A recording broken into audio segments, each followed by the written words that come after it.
Give me that joy I can't explain, an extra piece that'll ease my pain. Want that love that'll never change. Give me that, give me that. All right, thank you all again for joining us at Renewed Therapy. So today I have an exciting guest. She is also my friend, my colleague, my supervisor, and now a doctor. So Dr. Maria, would you like to tell everybody out there a little bit about yourself? Starting with your career. Sure. My name is Maria. I earned my doctorate in psychology. I have been in the mental health field for about 13 years. I've had my own practice for 8 years. It's Mosaic Retreat Counseling, and we have a staff of about 25 people, about 20 therapists. And we go out into the community. We do school-based, office-based, and home-based therapy.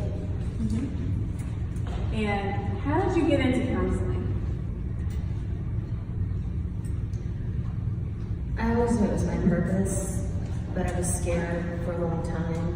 I was a teacher for many years, but a part of me always knew I wanted to be a therapist, a counselor. I was just always scared. I didn't think my parents would support me in that endeavor. So I was a teacher, which was a passion of mine, but I definitely feel that therapy is my mission in life. It's my purpose, what God wants me to do. Is help as many people as I can. And I witnessed you counseling, and we work, like I said, we work in the same counseling office because it's hers. And I have to tell you all that counseling is a joy, and it's also a part of you that you're extending so much to someone who really needs it. So in a way, it's also a blessing to us because we get to help others. So today we're talking about depression, we're talking about trauma. We have a lot of things to discuss. So I want you to kind of go into your childhood a little bit and explain what trauma you dealt with there. I was sexually abused for most of my childhood. The first memory I have of the abuse is when I was 4 years old. And I know that lasted for a couple of years because I remember being in kindergarten. And I remember some specifics about it. I won't go into too much detail, but I would take these showers and I would take the bar soap and I would clean myself like 20 times, obsessively trying to like wash away the guilt, the shame, the dirtiness I felt. And then that was by a neighbor, and that stopped for a while. And then a family member started abusing me, starting when I was 9, and that lasted until I was about 14, 15. Wow. That's a long time. How did, for all of you out there, I know they want to ask you, how did you survive through that for 15 years? What did you do?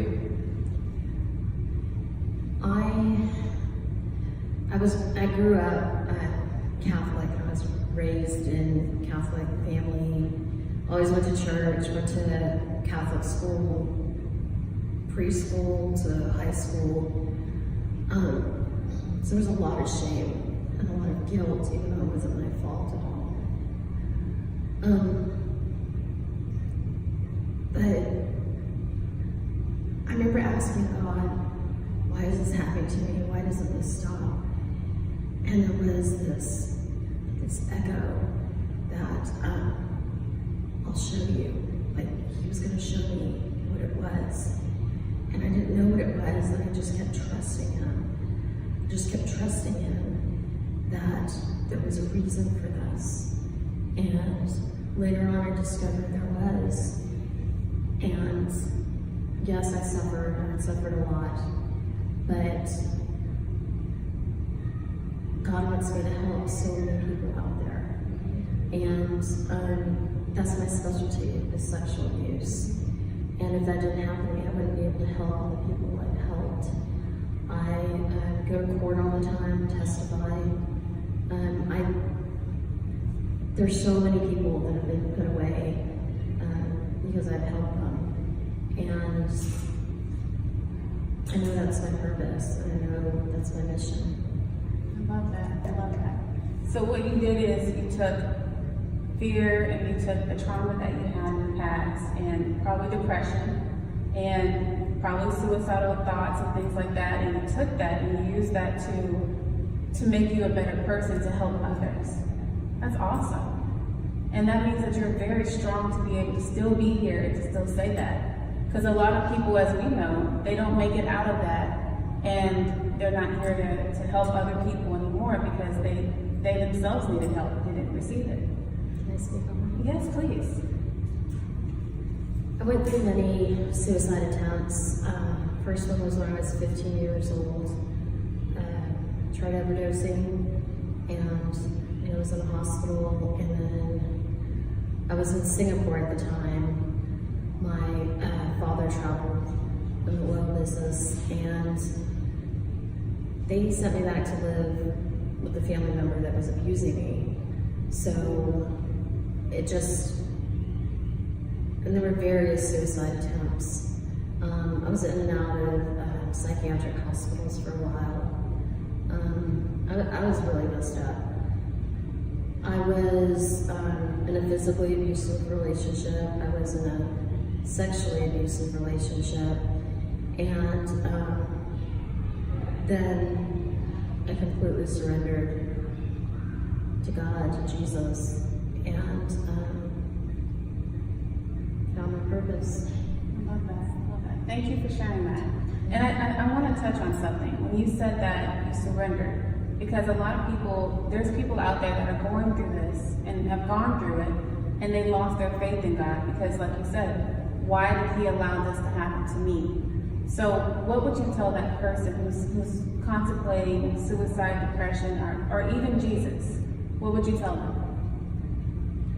I would tell them, find your purpose. Find God's purpose for you in this.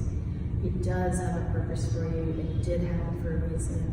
And He will help you get through it if you ask Him. And He will show you. He will show you the way. And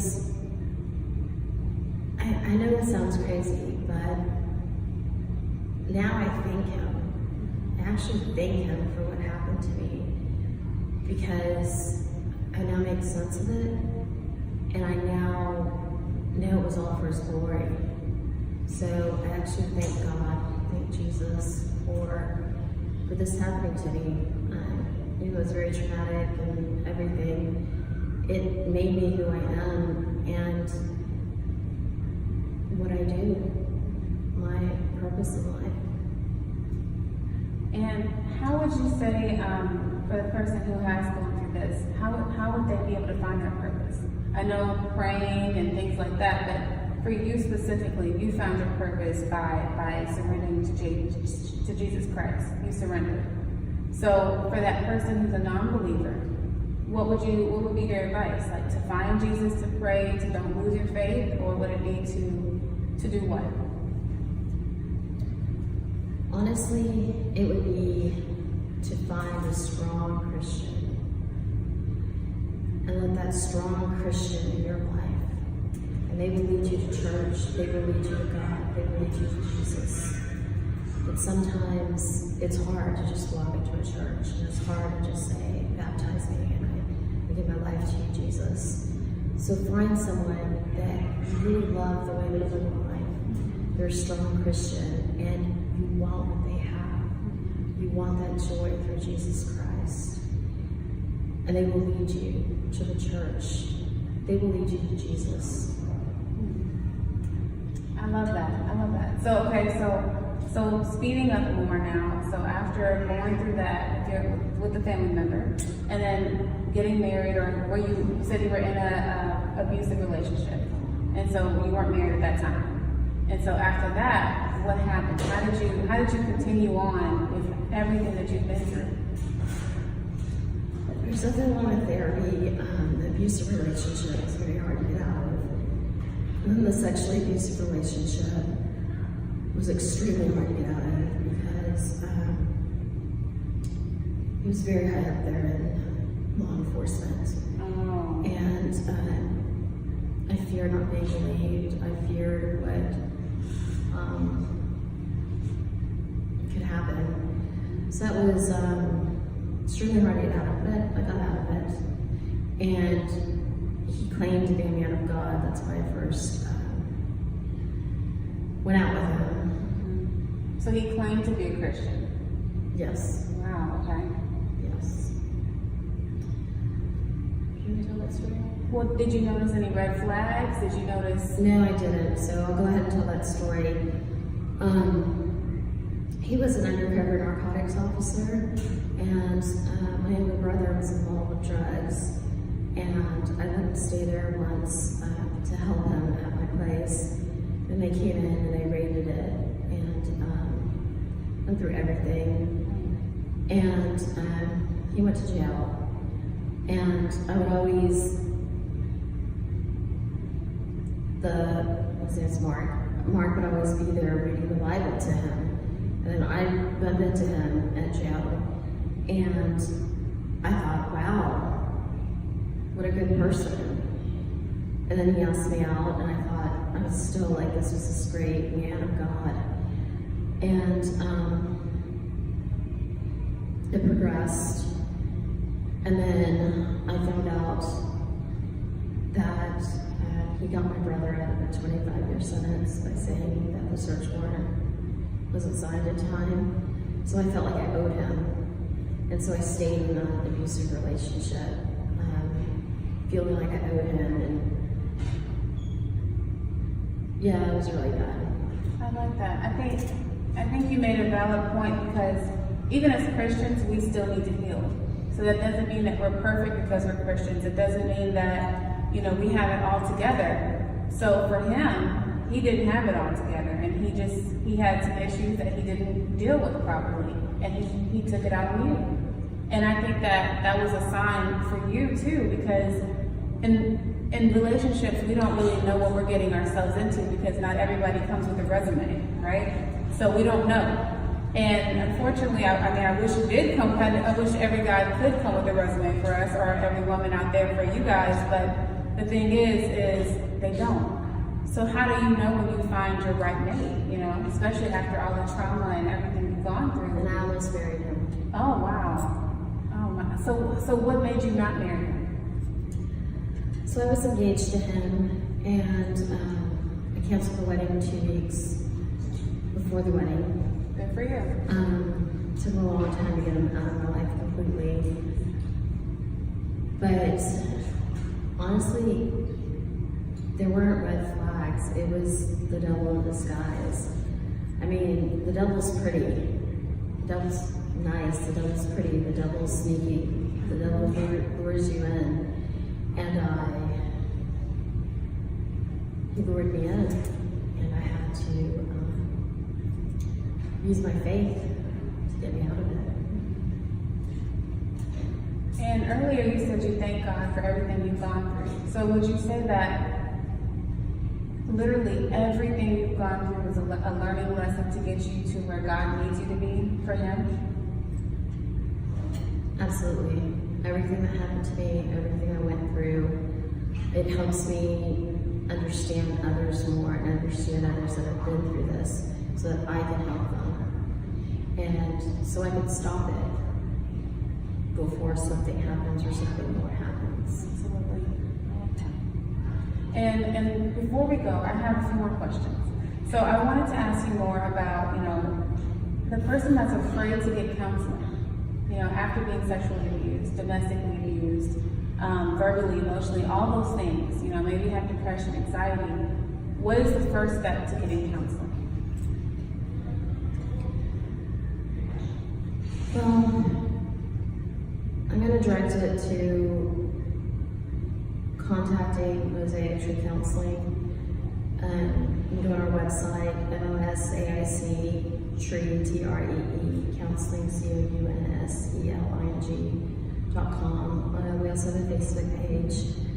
You can also email me directly, Maria@MosaicTreeCounseling.com. You're also welcome to call me, text me, 713-412-6646. I know I'm here to help to help somebody out there.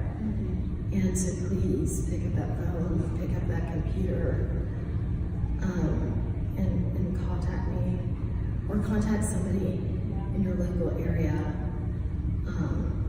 A good idea is to look at, I know Houston, there's the Missionary Women's Center.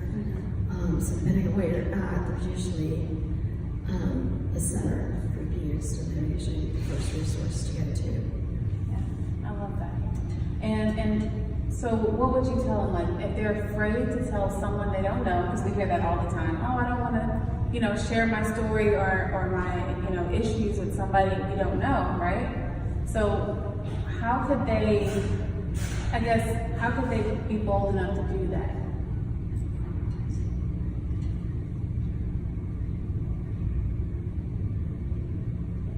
It's all prayer. It's all surrendering to God and asking Him for strength. And He will give it to you. He will give it to you. Like I said, finding a Christian and going to them. I would definitely go to a Christian. And they will help you. All right. Well, thank you so much for coming on today. I really appreciate you for coming on today. Thank you so much for being here, Dr. Maria. And yes, thank you. And also, guys, again, reach out to Mosaic Tree Counseling if you want to seek counseling. Please do it. A lot of cultures are afraid to do that. They don't think it's popular. It's not okay. It's against the culture. But if you need it, it's nothing wrong with asking for it. So please, Christian or not, it doesn't matter. If you need it. Now for an encouraging poem written by Ernest. I had the shackles on my feet, so I couldn't dance. 2 chains. I was a double-minded man, so I didn't expect anything from the Lord. 2 brains. Even tried to cross over and bounce on God, but that was the harder way. 2 sprains. I was a low-down, dirty shame looking for a way out instead of a way in. 2 lame. Fronting for the gram like I had it all together and my life was picture perfect, false frame. When stressed out, I would look for a station to play or remember an Xbox and craft a mind game. I could lie without blinking. I had stinking thinking. If anyone would ask me how I was doing, I would say I'm okay, but on the inside, my spirit man was sinking. Tried to keep my head above water, making a wave when I could. These times were not good. I was teared up and stressed out, know what I'm talking about. 3 in the morning, tried to pray, couldn't get a word out. My life, as you see, I was all screwed up. I was a bulimia Bible reader, filling myself with the word but not wanting to keep it down because the voices in my head would not keep it down. Believe me, I tried. But guilt and blame made me feel insane. Profane language spewed from my lips to the sky. I felt like God was pissed off, so I felt pissed on when it rained. I was a tortured soul, couldn't stand on my own too, defeated.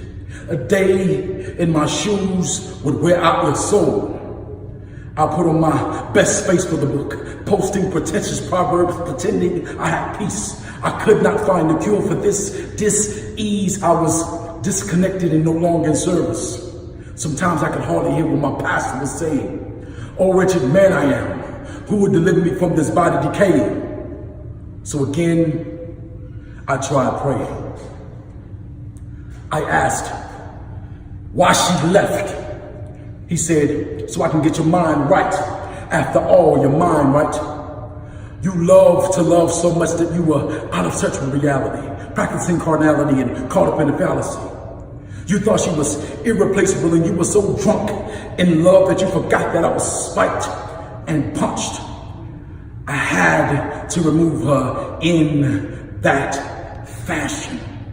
Remember, I wore red bottoms to save your black soul.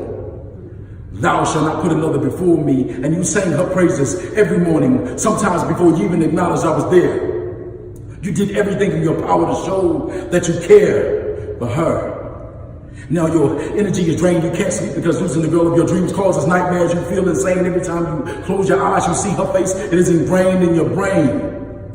But you were too mad to ask me to ease the pain? Who can I run to tell my little secrets and get some understanding when I got love on my mind? This time, Jesus was on the main line. And I answered yes when he gave me a ring. So I guess you could say I am married to the call. Instead of getting down on one knee, he reminded me he proposed from a tree. His way of saying I do to me. I was reminded that whether I suppress or repress, the problem will not digress until it is addressed. So I had to fall on my knees and press. And although sometimes I am stressed and depressed, I constantly have to remind myself that this is only a test. I'm sitting here with baritone, or like as he likes to call himself now, Ernest. Yes. Introduce yourself. I'm the artist formerly known as Baritone. I no longer go by Baritone. My name is Ernest Beason II. All right. I'm happy to be here. All right, and obviously I've known him for a very long time. He's a dear friend to me, and also a family friend. So I wanted to bring him on today to talk about a lot of the things that he's doing and his career moves, and how he can also encourage all of you out there by his poetry. So if you're doing poetry or anything in the arts, this is your guy to go to. So let's listen to his story. Tell us a little bit about, what got you into poetry. Well, 8th grade, Mrs. Dedrick. Miss Dedrick was my 8th grade English teacher, and she was really pretty. So I sat in front of the class. I sat in front of the class just to pay attention. I was just like, okay, what's going on here? I like this class. I like the teacher at least. And so she was teaching poetry one day, and I began to write. I was like, oh, I can actually do this. But I was quiet, so I never talked to anybody. And so the speaking part came about when I got an acting part in a small teen rap production. I was like, oh, I can talk loud as well because I was quiet. That's how I got started. I love it. Okay. So also, what else got you really interested into poetry? Because not everybody is a poet, right? And it takes actual talent to be able to get together words and to let it flow and things like that. So does your faith have anything to do with your talent? Definitely. There's a poem that you guys will hear or have heard called Speak When Spoken To. And that was the first one. Yes. Doing that poem, I wrote that it brought back some memories because when I first started doing poetry, I wanted to please the people, and God was like, no, be quiet, say this. And so then it became less about me and more about getting the word of God out to people through a creative way. Okay. So Christ is the center of everything that I do. I love that. I love that. And for you to be a male in this society and also willingly to say that you are God-fearing or a Christian, how does that work for you? Or does not work for you? It works for me because all things work together for the good of the people. Right, come on. Those who are called according to his purpose, Romans 8:28. It works because I approach it with boldness and clarity. I let people know what I will tolerate and what I won't. And so for me, I never approached it timidly. I never approached it with the idea of, man, they're going to judge me. I was just like, okay, God, let's go do this. Right. So because if you're going with God, you can't go wrong. That's right. I'm getting jokes occasionally. People say, for the tip jar, if you ever been to a poetry spot, they pass around the tip jar. They would call my tip jar the collection plate. Who's laughing? I get it. I like that. So that means that you're very well known right now. Everybody knows who you are in the local areas of Houston and where else. Like how far do you extend? Let's see, Chicago, London, Nova Scotia. I'm just kidding. Chicago, Texas, Louisiana, Mississippi. Mississippi because my family's there. Shouts out to Mississippi. I can. So that, and with the way that technology is now, YouTube is a great vehicle. That's Facebook, right. So I'm able to get my word out to millions just sitting like we're gonna do with this. Right. So speaking of social media, what is your YouTube channel and how can they get in contact with you, and what is a good way to go ahead and see you in shows, things like that? Okay. So the best way to get in contact with me or to see what I'm doing is on my website. My website is ErnestLBeason.com. That's ERNESTLB as in boy, EASON.com. If you go to my website, it has a YouTube link on the cover page, and then all my social media links on an event page. And so you go there and you're able to follow me through this and get all the information from there. And yeah, so. Love it, I love it. So everything that they need to know is on your website? Yes, ma'am. If they will, I mean, like, not my phone number, but you know. It's for another time. I can't. All right, and before we wrap up, there's one thing that I want you to be able to tell everyone out there, especially young men that are trying to follow their dream in a dominating society of white culture and white privilege. How can a black man make it as you are? Persistence. Approaching everything from the standpoint of being persistent and understanding what your purpose is. And there's a quote, there's a personal quote that I came up with in 2015. I had to talk to 500 seniors at a high school, and I was asking God to give me something relevant to say. And He gave me this quote. It says, "Pursue your passions on purpose, become productive, and your outcome will be profitable." Pursue your passions on purpose, become productive, and your outcome will be profitable. That's a whole lot in one sentence, but it can be impactful if you follow through. I'm a witness to it.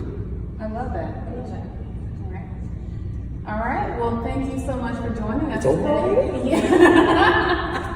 Yes, but unfortunately, we're going to also have you back, though. So that's the good thing. We're going to have you back. Unfortunately, we're going to have you back, y'all. No, I'm just kidding. No, we're going to have you back for a full segment. But today, since we had our poetry, we had a lot going on. We're talking about healing, trauma, everything that we talked about today. I want you guys to reach out to Ernest and try to see what he's doing. Follow him, connect. Ignore him. Connect with him and make sure you see what he's doing, because it's not for himself, it's also for God. So his purpose is to do what? You mean my purpose in poetry, or just my purpose in life? Your purpose. My purpose in life is to encourage, inspire, enlighten, and uplift. No matter who it is, or what I'm doing, I want to do that. If I'm on the road, I want to encourage people to get out of my way, essentially. But no matter where I am, I try to encourage people, and inspire change, which is the name of one of my companies that I use to communicate through writing workshops, through talking to Fortune 500 companies about the social and emotional aspects of the workplace, and just helping them to deal with it from a practical standpoint without being too technical. I love that. Yeah. All right. Well, thank you guys again for joining us on Renewed Therapy. Thank you again, Ernest, for coming on. We really appreciate you for being on Renewed Therapy. I just want to give you some encouraging words. I definitely want you to not give up, to keep going, to keep living, to keep asking God what your purpose is in life, how you can turn what has happened to you to help others, because He does have a reason for what happened. What helped me a lot is I went to a house church, and at the house church it was very close, very intimate, and I had some amazing, strong mentors there, Mona and Doug, and they encouraged me to get help, to reach out, to tell my story. And then I have some amazing mentors right now, extremely strong Christians, Renee and Janice, and they encourage me every day. They encourage me. They're always there for me. I always know I can go to them. And so, again, I encourage you to find a strong Christian and reach out to them, and they will lead you in the right way to the path to Jesus Christ, and so that you can live your purpose and be free from your pain. Be sure to reach out to us at renewedtherapy@gmail.com as well. If you want to be a guest on the show, or if you have any questions that you would like to ask our guests, I'll read it for the next episode. And again, thank you for watching us. All right, that's a wrap. Thank you for watching Renewed Therapy. Stay tuned for Season 2.